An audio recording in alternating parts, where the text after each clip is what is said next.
We often strive to discipline our minds, convinced that mastering our thoughts is the key to success and inner peace. Yet, this relentless pursuit of mental control often becomes a source of distress. In trying to tame the chaos within, we find ourselves enslaved by the very thoughts we sought to conquer. Epictetus once said, quote, "We are disturbed not by what happens to us, but by our thoughts about what happens." This video will explore the paradox of control through philosophical lens and real-life application.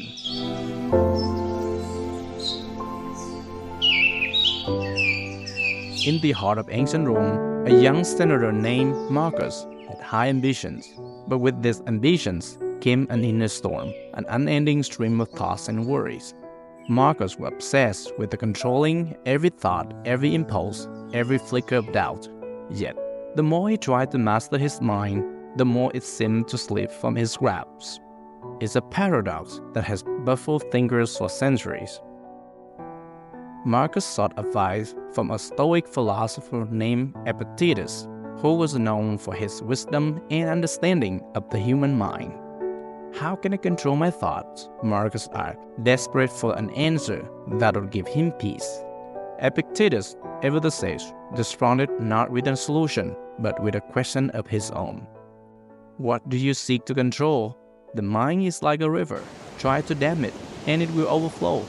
Guide it, and it will flow smoothly."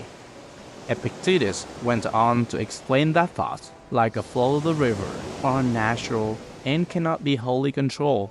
The key, he advised, was not in trying to control the thoughts themselves, but in how one responds to them.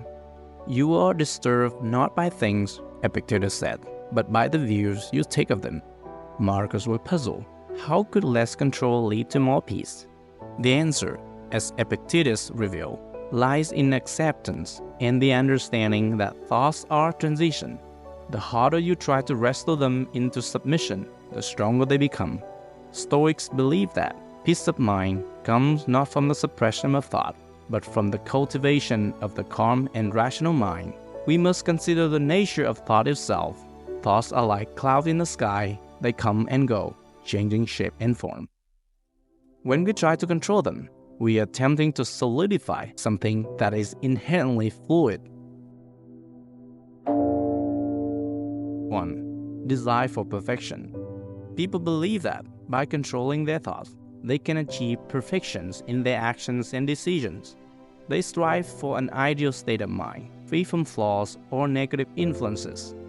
2. Avoidance of pain. Many individuals try to control their thoughts as a way to avoid emotional pain or discomfort. By suppressing negative thoughts, they hope to prevent the suffering that these thoughts might bring. 3. Fear of the unknown. Controlling thoughts is also a method people use to manage their fear of uncertainty. The mind clings to what is known and attempts to eliminate any thoughts that introduce doubt or unpredictability.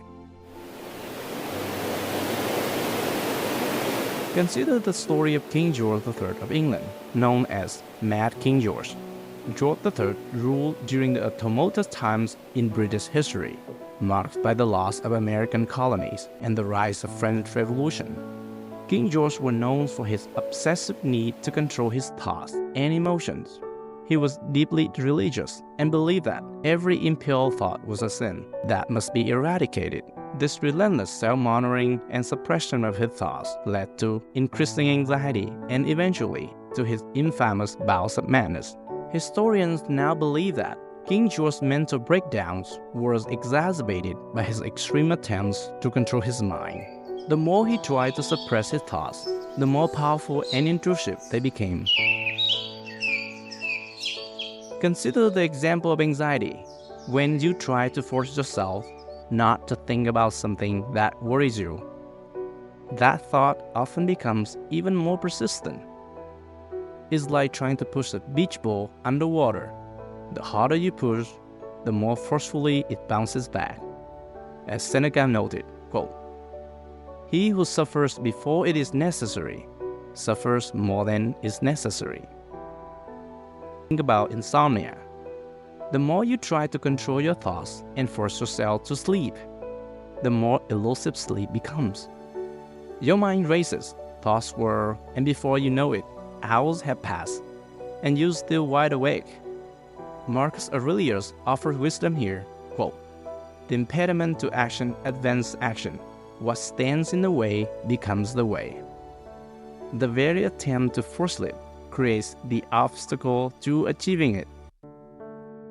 By accepting the thoughts and letting them pass without resistance, sleep can come more naturally. Even in social situations, this paradox is evident. Imagine trying to control your thoughts during a public speech. The more you focus on not making a mistake, the more nervous and prone to errors you become. Your thoughts, which you sought to control, end up controlling you. Instead of trying to control every thought, focus on your intentions and actions, and let the thoughts settle on their own. Remember, thoughts are like wind, ever-changing, sometimes fierce, but always passing. And it's learning to dance with the wind rather than trying to tame it that we find true strength. Thank you for watching. If you love content like this, please consider like, subscribe to help the YouTube algorithm.